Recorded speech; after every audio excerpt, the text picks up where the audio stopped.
Hello বন্ধুরা, start for cooking. দীর্ঘ 2 মাস পরে আপনাদের সামনে আবার রান্না নিয়ে আসলাম।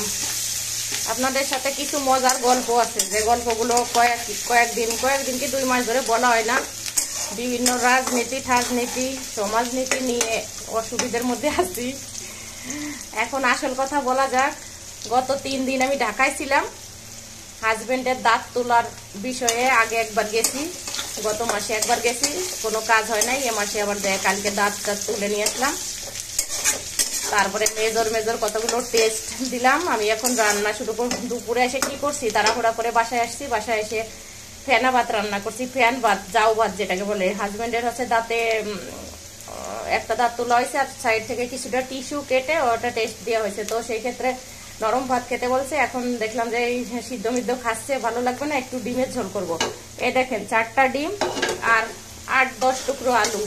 4টায় হচ্ছে 8 টুকরো আলু দিতে চাইছিলাম। তার কারণ কি, আগে মনে মনে ভাবতাম কি যে আমার ননদরা ইন্ডিয়ায় সব থাকে, কত কৃপণ, যা গুনে তরকারিতে আলু দেয়, মাছে আলু দেয়।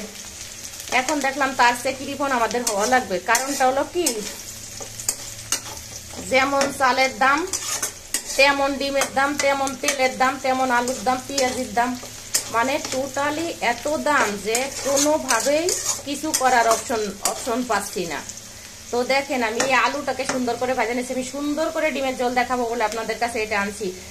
আলু দেখেন আগে ভাজছিলাম, তারপরে আমি জিরে ফোড়ন দিছি, 3-4টা কাঁচা লঙ্কা আর পেঁয়াজ কুচি বেশ কিছুটাই দিছি। আর একটা দিলে ভালো হতো, তো যেহেতু পেঁয়াজের কেজি 60-70 টাকা, তো দুটো দেওয়াই ভালো হয়েছে। তো আমি দেখেন এখানে কি মশলা দেবো। এখানে জিরে আর একটু রসুন বাটা। আমার কোনো বেশি মশলা লাগে না রান্নায়। আমি জিরে আর রসুন বাটা দেবো, আর রাঁধুনি ইউজ করেন মরিচের গুঁড়া। আমি শুকনো মরিচের গুঁড়া ব্যবহার করবো কেন, ডিমের ঝোলে একটু লাল লাল হলে আর শুকনো মরিচের গুঁড়া দিলে টেস্টটা ভালো হয়। তো আমি এটাকে সুন্দর করে একটু লবণ হলুদ দেবো, তারপরে সুন্দর করে কষাতে থাকবো। কষিয়ে তারপরে হচ্ছে ডিম দিয়ে দেবো। তারপরে ঝোল বানাবো। কিভাবে বানাবো, আবার ঝোলটা কেমন হয় সেটা আপনাদের দেখাবো। আর যে আসল কথা আসল যাক, গেছিলাম দাঁত উঠানোর জন্য হাজবেন্ডের। একটা দাঁত উঠতে 20,000 টাকা নিয়েছে ডাক্তার। তাও বারবার শুধু বলে, আপনারা কি প্রিপারেশন নিয়ে আসছেন। আমি বুঝতে পারতেছিলাম না যে ওটা কি বলতে চায়। বললাম কি কিসের প্রিপারেশন, টাকা পয়সা? বলছি ভয় নাই আপনাদের, টাকা রেডি আছে। তো ঢাকায় এত বড় লোক, এত 100 টাকা কম নেয় না, 2,000 টাকা কম নিতে পারতো। তো বারবার জিজ্ঞেস করতেছিল, ভাবতেছিল আমরা আবার টাকা দিতে পারি কি না পারি। এটা হচ্ছে বাংলাদেশ। দেখেন তোমার ডিমের ঝোলের কালার কেমন হয়েছে। একদম গুনে 10-12 টুকরো আলু দিচ্ছি। 2-3 টুকরো আলু আর একটা ডিম দিয়ে ভাত খাওয়া লাগবে রাতে, তাছাড়া কোনো উপায় নেই। আমি দেখেন 4টা ডিম রান্না করলাম। 2টো এখন খাবো হাজবেন্ড আর আমি, আর 2টো কালকের জন্য রেখে দেবো। আমি প্রচুর কৃপণতা শুরু করছি এখন।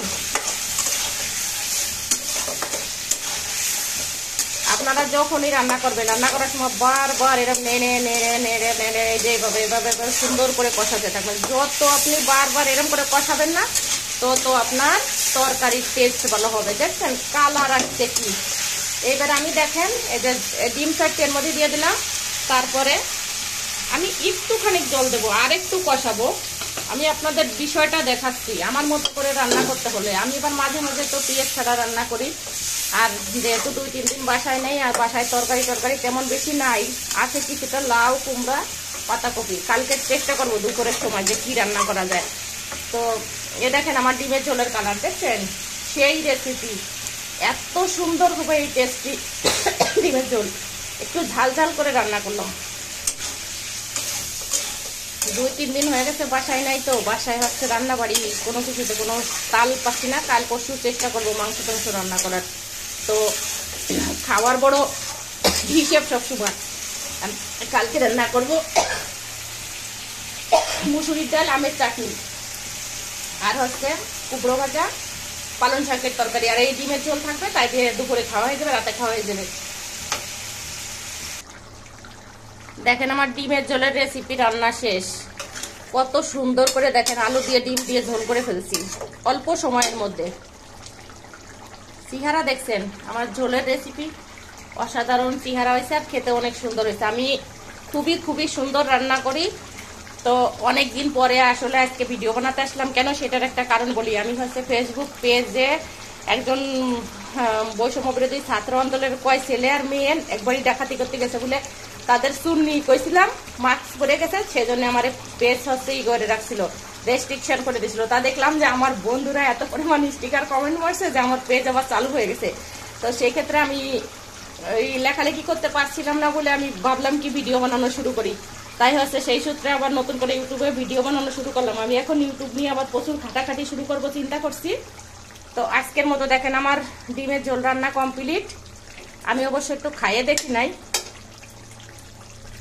খাইয়ে দেখবো। হ্যাঁ, টেস্ট হয়েছে, হেভি সুন্দর টেস্ট হয়েছে। আপনারা আমার চ্যানেলটাকে সাবস্ক্রাইব করে দিয়েন।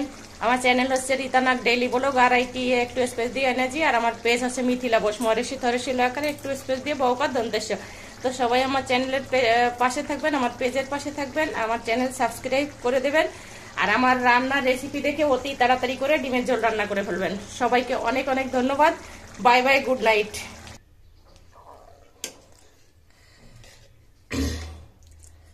এই যে রান্না শেষ, 4টা ডিম। কেমন হলো একটু বলবেন কমেন্ট করে। আমার রান্না দেখতে কেমন হয়েছে, খেতে অসাধারণ হয়েছে, আমি খেয়ে দেখছি। Bye bye.